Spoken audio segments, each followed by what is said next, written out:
Olá, meu nome é Alessandro Trovato. Esta é a terceira aula do curso de Macros e VBA em Excel. Nessa aula, vou falar um pouquinho a respeito de uma característica das macros, a posição relativa à posição absoluta das células e da formatação em que você vai executar. Imagine que você tem uma formatação que você sempre faz numa mesma região de uma planilha.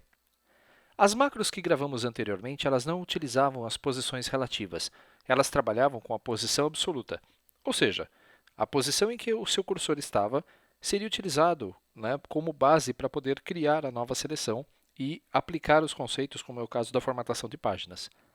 Você viu na segunda aula que é possível configurar dinamicamente uma lista de células para que, a partir sempre da célula 1, a sua planilha fosse configurada. Mas e se fosse o inverso? E se você não quisesse que a sua macro iniciasse sempre na célula 1? Vamos lá. Vamos abrir aqui o Excel novamente. Para que você possa mudar a forma com que uma macro trabalhe, você deve clicar sobre o menu Exibição, sobre a guia Exibição, e na sequência, nas opções de macro, você vai encontrar este item chamado de Usar referências relativas. Usar as referências relativas permite a você não fixar a posição em que uma macro vai executar. Vamos tentar entender na prática. Veja só. Se nós gravarmos uma macro, vou gravar uma macro aqui chamada de teste, e esta macro, deixa eu interromper, vamos gravar novamente, porque eu quero que ela seja salva apenas nesta pasta de trabalho. Ela vai se chamar de teste, e eu vou selecionar esse conjunto de células e rapidamente vou preencher com uma cor. Prontinho. Cliquei na célula E6 e concluí a gravação.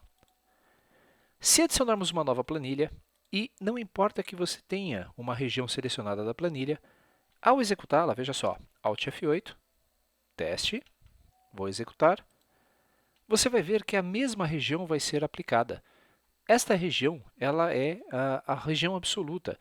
Esta região de células foi identificada no código da macro. Vamos ver. Alt F8, teste. Por que não essa teste e essa ao invés desta? Porque esta macro teste está salva na sua pasta pessoal de macros. Não é essa que eu quero, vou até excluí-la. O que eu quero é a pasta teste. Eu não consegui excluir porque essa pasta está oculta. Você já viu isso também na aula anterior. Se eu editar esta macro, que está nesta minha pasta de trabalho, você pode até aplicar este filtro. Quero que apenas as que estejam nesta pasta de trabalho sejam exibidas.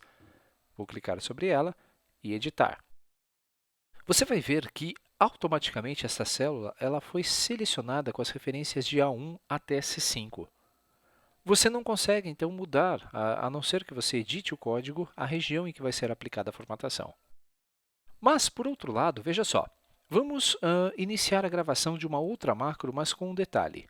Eu vou vir na guia Exibição, na galeria Macros, e nas opções de gravação da macro, eu vou ligar a opção para que ele use as referências relativas. Vou gravar a macro, teste. Quando você tenta gravar uma macro cujo nome já existe, essa mensagem é exibida. Se você clicar em Sim, esta macro vai ser sobreposta, ou seja, a anterior vai ser apagada. Vou cancelar e vou gravar esta macro com outro nome, para que você possa ver uma diferença no código. Teste 2 e OK. Vou selecionar novamente esta mesma região, vou pintar desta vez da cor amarela e vou clicar na célula D6 que está aqui no canto inferior direito. Interrompendo a gravação, a nossa macro ela tem agora uma diferença sutil no seu código. Veja só, se eu vier aqui agora para Plan 2 e clicar, por exemplo, na célula F2, ao executar a nossa macro, chamada, vamos lá, Alt F8, F2, Alt F8, executarmos a macro teste2, algo diferente vai acontecer. Veja só, vamos analisar. Ela não consegue ser executada, pois um comando aqui da minha macro está errada. Qual é? Vamos entender. Eu vou interromper esta macro e vou clicar em uma região mais abaixo. Se tentarmos executar esta macro de novo, a teste 2, vamos lá. Desta vez ele consegue, mas por que isso? Se eu estou no início da minha planilha, numa célula superior, ao tentar executar, ele dá um erro. Geralmente, quando a sua macro apresenta um código errado, quando você escreveu um código em VBA errado, esta mensagem é exibida. Um erro em tempo de execução significa que algum comando não foi propriamente bem escrito. Erro de definição de aplicativo ou definição de objeto. Clicando sobre o botão Depurar, nós vamos visualizar as configurações, o roteiro da nossa macro e vamos entender o que aconteceu. Se você notou, o código inicialmente já mudou. Enquanto nós tínhamos uma faixa de células na primeira macro, na segunda macro nós não temos mais uma faixa de células. Nós temos um comando chamado offset no lugar. Por que está dando erro então? Vamos analisar. Quando eu clico sobre uma célula muito abaixo e dou sequência na macro, ela funciona. Mas quando eu estou numa célula mais baixo, não. Tudo isso por causa dessa instrução offset. O que ela faz? Antes de analisarmos esse código, vamos entender o que a função offset faz. Vou abrir uma nova planilha e vou clicar na célula 1. Quando você quer deslocar o seu cursor por uma linha, quando você quer deslocar um pouco o seu cursor na planilha, você pode utilizar o comando offset. Veja só, Active Cell na verificação imediata.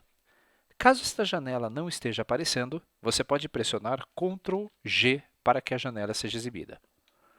O comando Active Cell faz com que a célula ativa sofra alguma ação. Eu vou pedir para que, a partir da célula ativa, ponto, offset, e vou abrir parênteses. A função offset é como se ela deslocasse a célula para um lado determinado. O primeiro argumento é row offset. Quantas linhas eu quero que ele se desloque para baixo ou para cima, se for negativo. Se eu digitar aqui o número 2, significa que eu quero que ele pule 2 linhas para baixo. Vírgula. Column offset. Quantas colunas eu quero que ele pule para o lado?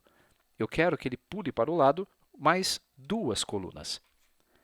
E, fechando parênteses, vou indicar que eu quero uma ação, que é a seleção desta célula. Pressionando o Enter, olha o que aconteceu. O nosso cursor foi deslocado. Ele foi deslocado 2 linhas para baixo e 2 colunas para a direita. Esta é a função.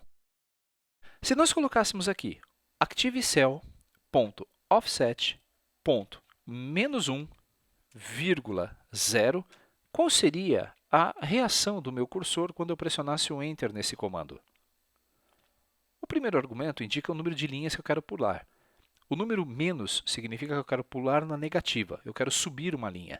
Então, ele vai subir uma linha, só que não pulando coluna nenhuma, ele vai manter a mesma coluna. Ao pressionar o Enter, observe que ele vai para a célula C2. Você poderia fazer assim também, ActiveCell.offset 1,0.select para ir para a célula de baixo.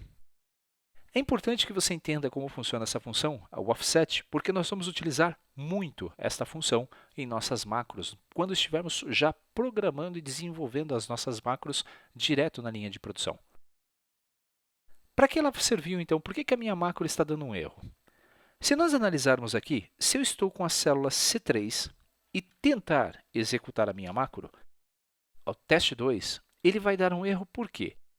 Porque a primeira comando que ele encontra na minha célula é para pular para cima 7 linhas.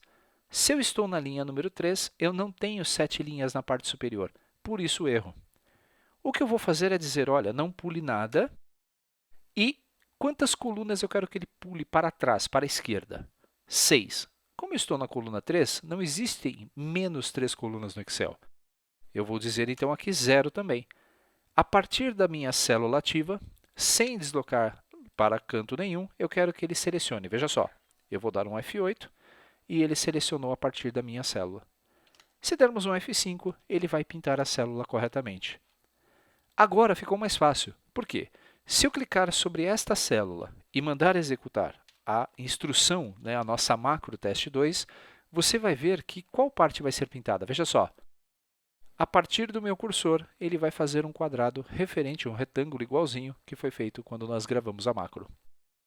Esse recurso é interessante para você que tem que formatar conjuntos de células sempre com a mesma formatação, com o mesmo tamanho. Usando a função relativa ou a posição relativa de uma célula, aquela macro sempre vai ser executada a partir do ponto onde está o seu cursor.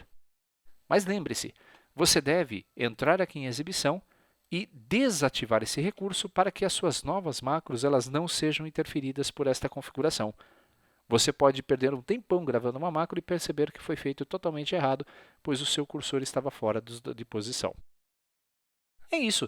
Esta aula foi bem rápida. Eu não vou nem deixar esta planilha salva na região de downloads, porque é um conceito que a macro exige e que você precisa saber. Antes de concluirmos, vamos lá. Alt F11 para abrir a nossa planilha. As macros, elas, quando são desenvolvidas, veja só, elas estão associadas a um módulo da nossa planilha. Quando nós iniciamos uma planilha nova, ela não tem este módulo. Mas quando gravamos a nossa macro, o módulo é então inserido.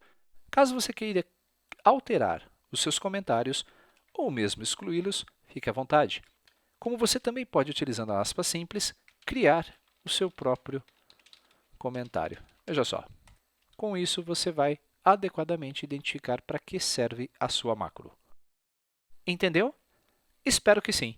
Vou fechar aqui o Excel e lembre-se, você deve sempre utilizar as posições não relativas quando você quer que uma macro seja sempre executada numa mesma posição. E você deve usar as posições relativas quando você quiser, ao contrário, fazer com que a macro execute a partir do ponto onde está o seu cursor selecionado.